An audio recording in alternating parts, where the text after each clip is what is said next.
యోహాను వ్రాసిన ప్రకటన గ్రంథము 15వ అధ్యాయము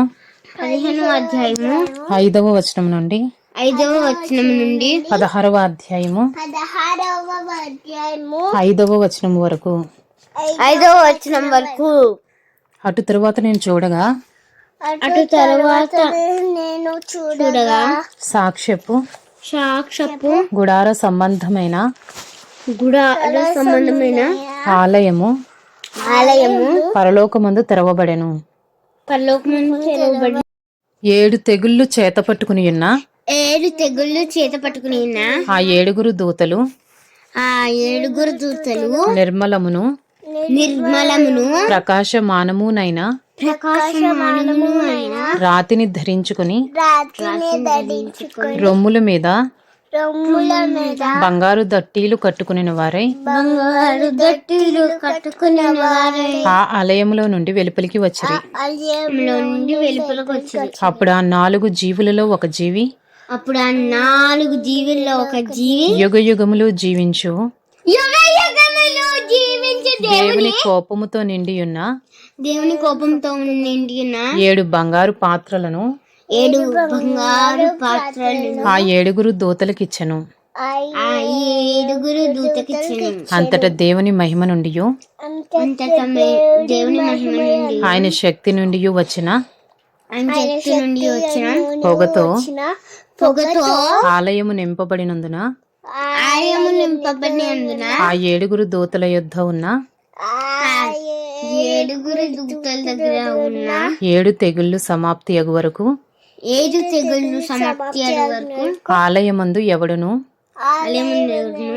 ప్రవేశింపజాలకపోయెను. ప్రకటన గ్రంథము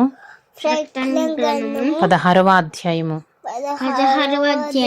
మరియు మీరు పోయి దేవుని కోపముతో నిండిన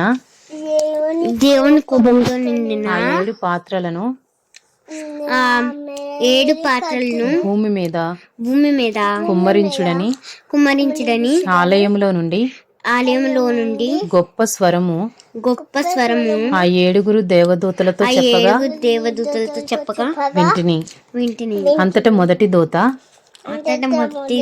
వెలుపలికి వచ్చి తన పాత్రను భూమి మీద కుమ్మరింపగా ఆ క్రూర మృగము యొక్క ముద్రగల వారికి దాని ప్రతిమకు నమస్కారం చేయవారికి బాధకరమైన చెడ్డ పుండు పుట్టెను.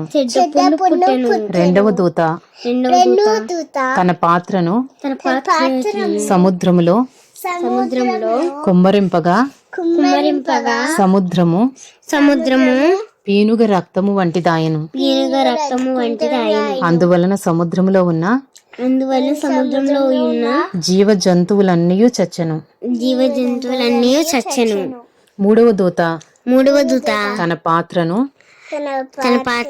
నదులలోను జలధారలలోను కుమ్మరింపగా అవి రక్తమాయను. అప్పుడు వర్తమాన భూతకాలములలో ఉండు పవిత్రుడా పరిశుద్ధుల రక్తమును ప్రవక్తల రక్తమును వారు కార్చినందుకు తీర్పు తీర్చి వారికి రక్తము త్రాగనిచ్చితివి. దీనికి వారు పాత్రులే.